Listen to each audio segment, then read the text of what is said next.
जय हिंद दोस्तों, नमस्कार सभी भाइयों को। साथियों, किसी भी प्रकार का पर्सनल लोन डिफॉल्ट हो चुका है, कोई क्रेडिट कार्ड डिफॉल्ट हो चुका है, कोई बिजनेस लोन, कोई सीसी या किसी भी प्रकार का कोई भी अनसिक्योर लोन डिफॉल्ट हो चुका है या फिर डिफॉल्ट होने वाला है और अब आपको परेशानी, आपको चिंता हो रही है कि आगे चल के आपका क्या होगा, कौन सी सजा आपको हो सकती है, क्या क्या प्रक्रिया बैंक करेगा और आपको किन किन बातों का ध्यान रखने की जरूरत है। आज के वीडियो में इसी के बारे में बात करेंगे। बहुत सारे हमारे भाई हैं जो किसी भी आर्थिक प्रॉब्लम से जूझ रहे होते हैं अभी फिलहाल में, ठीक है, और वो हमसे कॉल बुक करते हैं और वो एक सवाल हमेशा पूछते हैं कि सर, मैंने लोन डिफॉल्ट कर दिया है तो अब मेरे को कौन सी सजा होगी, ठीक है, क्या मेरे खिलाफ एफआईआर होगी, क्या मुझे पुलिस ढूंढेगी, क्या पुलिस का इसमें कोई रोल होगा भी। तो आज इसी के बारे में बात करेंगे, इसी के बारे में आप लोगों को समझाएंगे प्रॉपरली, ठीक है, कि क्या क्या चीजें हो सकती हैं और क्या क्या चीजें नहीं हो सकती हैं। और ये जो रिकवरी वालों ने डर और हवा क्रिएट कर रखा है ना आप लोगों के अंदर, उस डर को अपने माइंड से कैसे निकाला जाए उसके बारे में आज बात करेंगे, ठीक है। तो साथियों, वीडियो स्टार्ट करने से पहले अगर आपने चैनल को सब्सक्राइब नहीं करा है तो सब्सक्राइब कर लीजिए। और अगर आप लोग लोन संबंधित कोई भी प्रॉब्लम आपको आ रही है और हमसे जुड़ना चाहते हैं, हमारे ग्रुप से जुड़ना चाहते हैं, तो ऊपर नंबर आ रहा है, व्हाट्सएप पर मैसेज कर सकते हो, ठीक है। व्हाट्सएप पर मैसेज के माध्यम से हमें हाय है या हेलो लिखिए ताकि हम आपसे जुड़ सके, बात कर सके, ठीक है। अब आ जाते हैं मेन टॉपिक पे। क्या किसी भी पर्सनल लोन या फिर किसी भी अनसिक्योर लोन को डिफॉल्ट करने पे आपको कोई सजा हो सकती है? तो आंसर है नहीं, पहली बात तो, ठीक है। एक अगर सिंपल तौर पे मैं कहूं तो आपने अगर किसी भी प्रकार का लोन डिफॉल्ट करा है तो ना तो आपके खिलाफ कोई एफआईआर हो सकती है, ठीक है, ना ही पुलिस कोई कार्रवाई करेगी, और पुलिस का इसके अंदर कोई रोल है ही नहीं। अगर कहा जाए तो एक शब्द में अगर मैं कह दूं तो पुलिस का कोई रोल है ही नहीं। पुलिस का रोल क्या होता है? लॉ एंड ऑर्डर को मेंटेन करना। बट ये जो मैटर है, ये सिविल का मैटर है। बैंक से आपने लोन लिया, बैंक ने अनसिक्योर लोन दिया आपको अपनी गारंटी पे, ठीक है, कोई भी चीज गारंटी पे उस पर नहीं रखी। जब तक आपके पास पैसा था आप पैसा भर रहे थे, अब आपके पास पैसा नहीं है तो आप पैसा नहीं भर पा रहे, सीधी सी बात है। तो इसके अंदर पुलिस और कोई भी इस प्रकार की एफआईआर वगैरह आपके अगेंस्ट नहीं हो सकती है। लेकिन कई भाई लोग इसमें अभी बोलेंगे कि सर, लेकिन रिकवरी वालों ने तो मुझे परेशान कर रखा है, मुझे फेक फेक नोटिस भेज रहे हैं, मुझे व्हाट्सएप पर कहीं पुलिस के मैसेजेस आ रहे हैं, कहीं पर कोई डीसीपी साहब मैसेज कर रहे हैं, कोई मेरे ही जो नजदीकी थाने वाले हैं उनके नाम से मेरे को कॉल्स आ रहे हैं। ऐसा क्यों हो रहा है? क्या ये रियल है? तो मैं बता देना चाहता हूँ, ये 100% फेक कॉल्स होते हैं। दरअसल होता क्या है कि रिकवरी एजेंट्स के द्वारा ही आप लोगों को डराया जाता है। कभी एडवोकेट बन के आप लोगों को डराएंगे, कभी पुलिस बन के आप लोगों को डराएंगे। कॉल्स कभी भी कोई पुलिस वाला या फिर एडवोकेट आपको नहीं करेगा, ठीक है, लोन के मैटर में।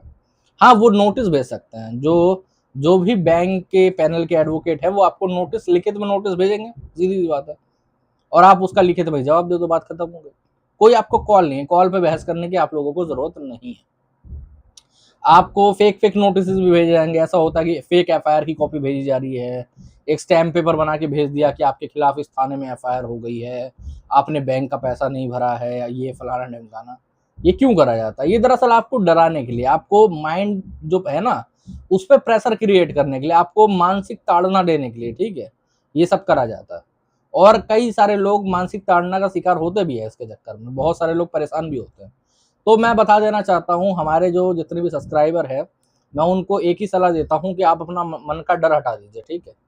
एक बार आपने अपने मन का डर हटा दिया तो उसके बाद कोई भी लोन रिकवरी वाला, कोई भी कलेक्शन मैनेजर, कोई भी बैंक वाला आपको कभी भी परेशान नहीं कर सकता है। जी हाँ, आप लोग बिल्कुल सही सुन रहे हो, ठीक है। आपको डरने की जरूरत ही नहीं है। आपने अनसिक्योर लोन लिया था, पेमेंट नहीं कर पा रहे, बात बात खत्म हो गई, कोई गारंटी नहीं है, आगे चल के लोन की सेटलमेंट हो जाएगी। आपको बस इतना याद रखना है, ठीक है, आपको बस इतना याद रखना है। कई लोग बोलते हैं कि सर, ये बार बार फोन कर रहे हैं, फोन करके बहुत ज्यादा गाली गलौज करते हैं। अरे, एक गाली दे रहा, आप 10 गाली दीजिए कॉल पे, कोई दिक्कत वाली बात नहीं। और बताइए, अगर आपको कॉल्स और विजिट रोकनी है तो वो भी कंप्लेंट्स करके रुक जाती है। कई लोग इससे भी डरते हैं। मैं आपको एक चीज समझाऊंगा। आजकल मैं जितने भी लोगों को हैंडल करता हूँ, जो भी हमारे पास आते हैं, ठीक है, सब्सक्राइबर वगैरह कॉल बुक करके, तो वो लोग एक प्रॉब्लम बताते हैं कि सर, कॉल्स बहुत आ रहे हैं, विजिट हो रही है। तो मैं उनको सिंपली जो भी कंप्लेंट करने का प्रोसीजर होता है वो बताता हूँ कि आप लोग मेल करिए, ट्वीट करिए और आरबीआई में कंप्लेंट कर दीजिए, आपकी ये सारी चीजें बंद हो जाएगी। लेकिन जो मेनली ज्यादातर लोग होते हैं, पता है वो क्या बोलते हैं कि सर हम कंप्लेंट करेंगे तो हमारे ऊपर तो कोई प्रॉब्लम नहीं हो जाएगी। अरे भाई विक्टिम तुम हो, तुम्हारे साथ गाली गलौज हो रही, तुम्हारे साथ बदतमीजी हो रही है। आप मन ही मन इतना ज्यादा डर गए हो कि भाई साहब आपको ये लगता है कि अगर मैं कंप्लेंट भी करूंगा तो मेरे को ही कुछ हो जाएगा, मेरे को ही कोई प्रॉब्लम हो जाएगी। कभी सुना आज तक ये? जो बंदा कंप्लेंट कर रहा है ज्यादा ज्यादा ये क्या होगा, अगर मान लेते आपके पास कोई प्रूफ नहीं है, कंप्लेंट क्लोज हो जाएगी, है ना। लेकिन कम से कम जो बैंक के रिकवरी वाले हैं, थर्ड पार्टी रिकवरी एजेंसी, उसको ये तो पता चल जाएगा कि भाई साहब ये जो कस्टमर है इससे हम ज्यादा बदतमीजी से बात नहीं कर सकते।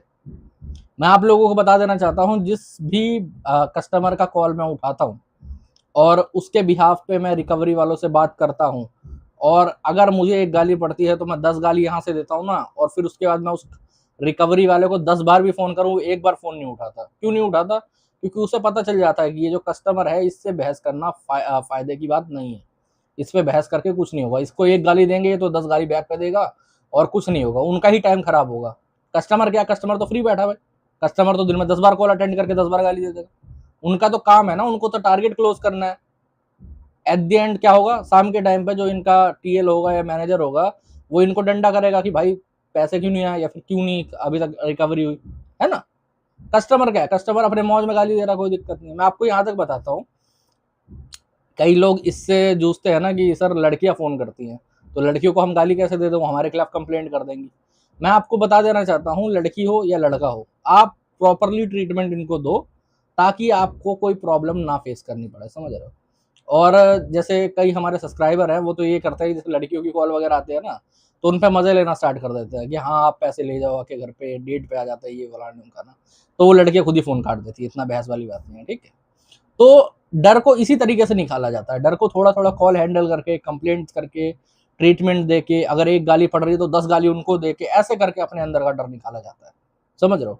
ऐसे ऐसे कस्टमर्स को मैं जानता हूं जो कि कभी किसी टाइम पे अपनी लाइफ से इतना परेशान हो गए थे कि वो कोई गलत कदम उठाने जा रहे थे, बट आज हमारी टीम के साथ जुड़ के भाई साहब वो रिकवरी वालों पे ऐसे हावी होते हैं, ऐसी सुनाते हैं रिकवरी वालों को कि आप लोग भी सुन के हैरान हो जाओगे, समझ रहे हो। ऐसा क्यों हो पाता है? क्योंकि लोग हिम्मत दिखाते हैं, लोग समझ जाते हैं कि मेरे अधिकार क्या है, लोग ये समझ जाते हैं कि भाई साहब इनसे डर के कोई फायदा नहीं है, इन्होंने कॉल करा है, इन्हें 4 गाली मैं अपनी तरफ से दे सकता हूँ, कोई दिक्कत वाली बात नहीं है, ठीक है।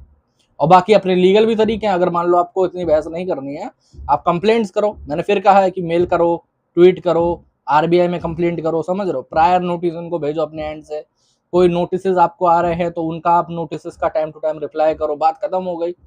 जहां तक रही बात कोर्ट केसेस की, कई लोग ये भी डरते हैं कि कहीं अगर मान लो 1000 किलोमीटर दूर कोर्ट केस फाइल कर दिया तो क्या करना पड़ेगा। अरे भाई कुछ नहीं करना यार, कोई डरने घबराने की जरूरत नहीं है। वहां पर आपका एडवोकेट चला जाएगा, वहां पर डेट पे हियरिंग होती रहेगी, सेम डे बेलेबल ऑफेंस है, कोई डरने की जरूरत नहीं है। एट द एंड वहां पर जाके भी क्या होता है, लोन की सेटलमेंट होती है 10 से 20% में, तो डरने घबराने की बिल्कुल भी जरूरत नहीं है। पर्सनल लोन है, बिजनेस लोन है, अनसिक्योर लोन ही तो है, कोई गारंटी नहीं दे रखी है। बैंक ने अपनी गारंटी पे तुमको लोन दिया, सिविल स्कोर देख के दिया, सैलरी देख के दी। अब भाई सैलरी देख के दी थी, जॉब ही चली गई, अब कहां से लोन भरोगे, बात खत्म हो गई, है ना। वो सेटलमेंट ही होगी उसकी, और क्या हो सकता है, सीधी सी बात है। आदमी क्या डरा रहा था, आदमी सोचता कि यार मैं भरने की ट्राई कर रहा हूँ लेकिन जॉब नहीं है तो कहां से भरूं। अरे भाई बात खत्म कर, नहीं है तो छोड़ दे, सिविल स्कोर ही तो खराब होगा, क्या फर्क पड़ने का, समझ रहे हो। कई लोग बोलता है कि सिविल स्कोर खराब हो जाएगा, इन फ्यूचर लोन नहीं मिलेगा। अरे भाई 10 लाख का, 50 लाख का मल्टीपल लोन अभी हो चुका है। अगर सिविल स्कोर बचाने जाओगे तो जान चली जाएगी, सीधी सी बात है। या तो जान बचा लो या सिविल स्कोर बचा लो, और सिविल स्कोर तुम्हारे घर पर रोटी देने नहीं आएगा, सीधी सी बात है। अगर आपको कुछ हो गया, आपको, आप मानसिक तौर पे रिगार्डेड हो गए, या फिर आपको मतलब क्या कहते हैं, बोलना नहीं चाहिए, ठीक है, बट आपको कुछ इंजरी हो गई या कुछ हो गया, तो भाई साहब सीधी सी बात है, सिविल स्कोर आपके घर पर रोटी देने नहीं आएगा, आपकी फैमिली को सिविल स्कोर नहीं पालेगा, आपकी फैमिली को खुद पालना है, ठीक है। सिविल स्कोर क्या कर देगा, ठीक हो गया, ज्यादा ज्यादा 10-5 लाख रुपए का लोन और मिल जाएगा आपको बाद में, है ना। और रिकवरी वालों के द्वारा एक भ्रम और फैलाया जाता है कि आपका पैन कार्ड ब्लॉक हो जाता है, आधार कार्ड ब्लॉक हो जाता है, पासपोर्ट नहीं बने। अरे यार कोई सेंस वाली बात है, पैन कार्ड और आधार कार्ड एक डॉक्यूमेंट है, वो ब्लॉक होते हैं क्या, ये बताओ। कभी सुना है कि पैन कार्ड और आधार कार्ड ब्लॉक कर दिया सरकार ने, फिर ऐसा कुछ, ये कोई ब्लॉक होने वाली चीज है। ये सब इनके अलग अलग प्रकार के चोचले हैं, कस्टमरों को डराने के, कस्टमरों को परेशान करने के। और इसमें आजकल मैं देखने को बहुत ज्यादा मिल रहा है, मैं झूठ आप लोगों को नहीं बोलूंगा, कि ये जो आपके यार प्यारे रिश्तेदार होते हैं ना, या फिर आपके जानने वाले होते हैं, ये आग में घी डालने वाला काम कर रहे हैं। मैं आपको एक एग्जांपल दूंगा, ठीक है। हमारे एक सब्सक्राइबर थे, ठीक है, बिहार में एक जगह है नालंदा करके, ठीक है, वहाँ के रहने वाले। तो उनका डिफॉल्ट हुआ, मल्टीपल लोन्स वगैरह डिफॉल्ट हो गया, कुछ उनका मतलब इन्वेस्टमेंट वगैरह में फ्रॉड हो गया था उनके साथ में, ठीक है। तो अब जब डिफॉल्ट हुआ तो उन्होंने सोचा यार चलो मैं एक काम करता हूँ, मैं यहाँ से सलाह तो ले ही रहा हूँ एक्सपर्टों से, बट हम एक काम करते हैं, अपने आस पड़ोसी जो है जानने वाले, हमारे बॉस या फिर हमारे कलीग वगैरह, उनसे भी जान पहचान लेते हैं, क्या पता उनसे हमें कुछ जानने को मिल जाए। सीधी सी बात है। उन्होंने अपने बॉस से पूछा कि सर मेरा ऐसा ऐसा लोन डिफॉल्ट है, मैं आगे चल के सेटलमेंट करने की सोच रहा हूँ इसकी। तो बॉस ने भड़का दिया कि भाई साहब नहीं, सेटलमेंट क्या, तुमको तो पूरा लोन भरना पड़ेगा, तुम्हारी जमीन हथिया लेंगे, तुम्हारा ये ब्लॉक हो जाएगा, फलाना ढिमकाना, ये वो फलाना वो, पता नहीं कितना ज्यादा। उस रात मैं आप लोगों को बताऊंगा कि जब वो ऑफिस से आया होगा ना, वो बंदा मुझसे कॉल पे जुड़े, वो ठीक है, और 1 घंटा खाली कॉल पर रोए हैं कि सर मैं क्या करूंगा, बर्बाद हो जाऊंगा, ये हो जाऊंगा, वो हो जाऊंगा। आप सोच सकते हो कि भाई साहब किस प्रकार से आपके जानने वाले लोग ही आपको डराने का काम कर रहे हैं। आपको अगर एडवाइस लेनी है तो आप किसी एक्सपर्ट से लो, किसी जानने वाले से लो जो इसके बारे में जानता हो। आप पूछ उन पे रहो जिनको घंटा कुछ नहीं पता उसके बारे में, तो वो आपको क्या क्या एडवाइस दे देंगे, उल्टा आपको डरा और देंगे कि ये हो जाएगा, फलाना हो जाएगा, ढिमकाना हो जाएगा, आपको ये उठा के ले जाएंगे, जेल में डाल देंगे, फलाना कर देंगे, ढिमकाना कर देंगे। तो आज से ही डरना बंद करो। जो 10-5% आपके अंदर डर बचा हुआ है उसको भी निकाल फेंको, और जितना ज्यादा हो सके, ठीक है, अपने आप को डर मुक्त रखो। कुछ नहीं होने वाला, अनसिक्योर लोन है, एट द एंड इसकी सेटलमेंट ही होती है। बस कुछ चीजों का आपको नोटिस का और समन्स का थोड़ा ध्यान दीजिए, बाकी आपको डरने घबराने की बिल्कुल भी जरूरत नहीं, ठीक है। तो साथियों आज के वीडियो में इतना ही। अगर आपको वीडियो नॉलेजेबल लगा हो तो चैनल को सब्सक्राइब कर लेना। अगर और कोई दिक्कत प्रॉब्लम परेशानी आपको आ रही है तो ऊपर नंबर आ रहा है, व्हाट्सएप पर मैसेज कर सकते हो, ठीक है। जय हिंद सभी भाइयों।